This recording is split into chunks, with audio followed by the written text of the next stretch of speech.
శ్రీదేవి గారు మీ dream role ఏమైనా ఉందా? ఇంతవరకు నేను చేయలేదు తెలుగు ఇండస్ట్రీలో. మీరు అన్ని లాంగ్వేజ్లు చేసింది శ్రీదేవి, తమిళ్, తెలుగు, మలయాళం, కన్నడ అన్ని లాంగ్వేజ్లు పట్టున్న హీరోయిన్ కాబట్టి. అట్లా యాక్చువల్గా ఇంకా చాలా ఉన్నాయండి, నేను చేసింది ఏమీ లేదు, ఇంకా చాలా ఉన్నాయి. బట్ పర్టికులర్గా ఏమని అట్లా లేదండి నిజంగానే. డిఫరెంట్ క్యారెక్టర్స్ చేయాలి, స్ట్రాంగ్ క్యారెక్టర్స్ చేయాలి. It doesn't matter it 5 minutes లేకపోతే ఒక ఫుల్ ఫ్లెడ్జ్డ్ ఫిల్మా అనేది కాదు. బట్ మన క్యారెక్టర్ ఏదో ఒకటి కనెక్ట్ అవ్వాలి అనేది ఐవ్ ఆల్వేస్ ఇప్పటి వరకు చేసిన దాంట్లో all my characters have had something to talk about later. So అలానే వచ్చి ఫ్యూచర్లో అన్నీ చేయాలని ఉంది, ఇంకా చాలా ఉంది ట్రై చేయడానికి. సో హోపింగ్ అలాంటి మంచి క్యారెక్టర్స్ వస్తుంది అని. రీసెంట్గా మీరు తెలుగు సినిమా ఏంటి మీకు బాగా నచ్చిన పని? చాలా సినిమాలు, అన్ని సినిమాలు చూస్తానండి నేను, ఆల్ లాంగ్వేజెస్ చూస్తాము.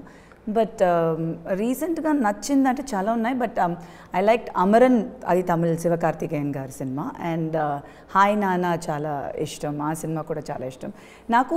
లైట్ హార్టెడ్ ఫిల్మ్స్ కూడా నేను చాలా ఎంజాయ్ చేస్తాను. అవును, కొంచెం నాకు అలా ఏదో సెంటిమెంట్ ఉండాలి, లేకపోతే ఎంజాయ్ చేసేసి రావాలి.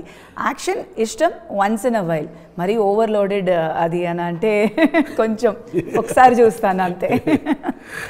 అవును. సో యా, చాలా సినిమాలు మంచి, అండ్ ఓటీటీ ప్లాట్ఫామ్లో చాలా సినిమాలు వచ్చింది. టూరిస్ట్ ఫ్యామిలీ మనకు అది ఎక్సలెంట్ స్క్రిప్ట్, అండ్ అది ఎవరు అనుకోలేదు, you know the way it saw success. So అలాంటి మంచి కంటెంట్ ఉంటే అండ్ వెల్ ప్యాకేజ్డ్ ఉంటే డెఫినెట్గా ఆడియన్స్కి రీచ్ అవుతుందని ఒక నమ్మకం ఉంది ఇప్పుడు. So it doesn't have to be only big films or any film, మంచి కంటెంట్ ఉంటే 100% ఇట్ విల్ రీచ్ అనేది. So that's very nice. ఇప్పుడు ఇండస్ట్రీ అలా ఉంది కాబట్టి కొత్త క్యారెక్టర్స్ ట్రై చేయొచ్చు. యా.